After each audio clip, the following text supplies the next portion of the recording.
Have a look at what's grabbing headlines around the world now. Of course, a lot of focus on Tunisia's first free presidential election, Flo. That's right. It's big news. No clear winner yet. Let's take a look at the front page of L'Orient Le Jour, the Lebanese paper, which sums up the situation quite well. The exit polls suggest that 88-year-old Beji Caid Esbessi has won. You can see him there celebrating, but the caretaker president, Monsef Marzouki, has refused to admit defeat. So no clear winner yet. We have to wait for those official results that are expected to come out this evening. Let's take a look at this article in La Presse. That's a Tunisian paper.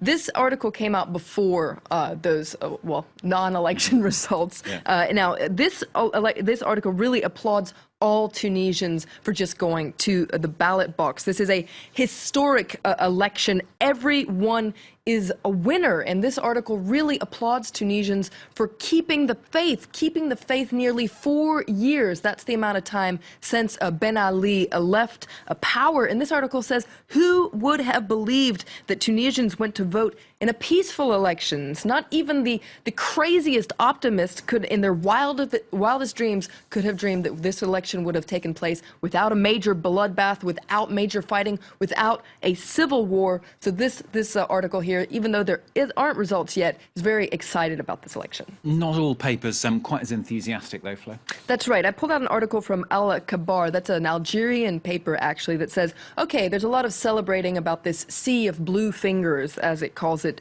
But the truth is, this wasn't really an exciting election or a historic election, especially for young Tunisians. Why is that? Well, it's because they essentially had the choice between the plague and cholera. That's actually the title of this article. Their choice was between an old man, 88-year-old Esbessi, too old to run the country and with strong ties to Ben Ali and the political establishment, or the other choice, a fantasy president, as this article calls it, Marzouki, a former exile who really doesn't have a clue about how to run the country.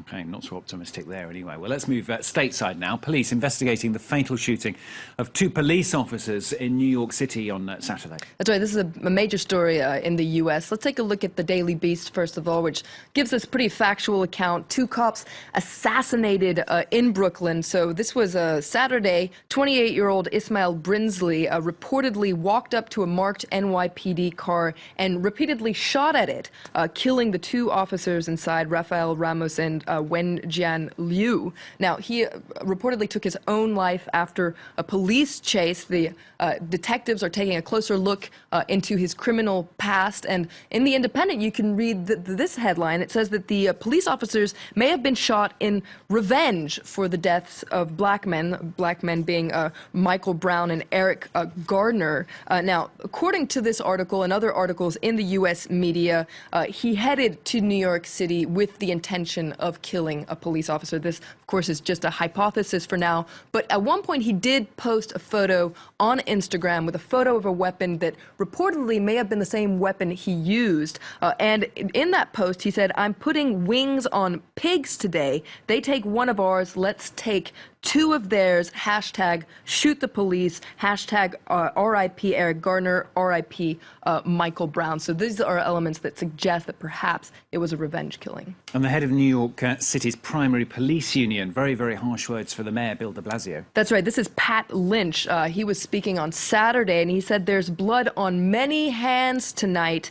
That blood on the hands starts on the steps of City Hall in the office of the mayor. Now, he was very critical not only of the mayor, but he also blamed those who, quote, incited violence on the street under the guise of protest. And this is a clear reference to the swell of demonstrations that we've seen in New York City, across the United States, in fact, in the wake of 2 grand jury decisions not to indict white police officers for the killing of black men, so Michael Brown and Eric Gardner.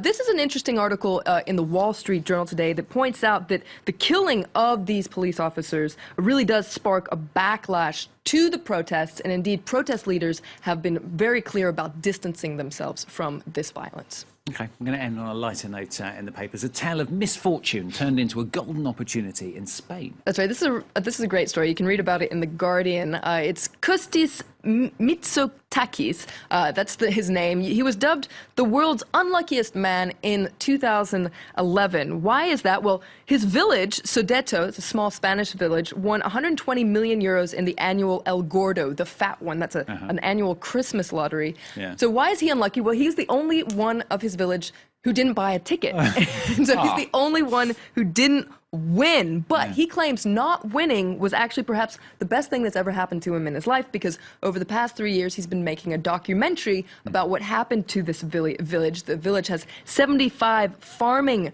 families. Now, the film, the working title is called Cuando Toco. It means when touched. And he says that he's very impressed by the way the village dealt with this. They were all very humble, not spending money this way and that. And he says the film has already picked up a lot of attention internationally. And so it's the best thing that happened to his life. But he did say that he bought a ticket for this year's lottery. Yeah, getting out right at the end there. Good, nice story though, Flo. Thank you very much for bringing that to us here on France 24.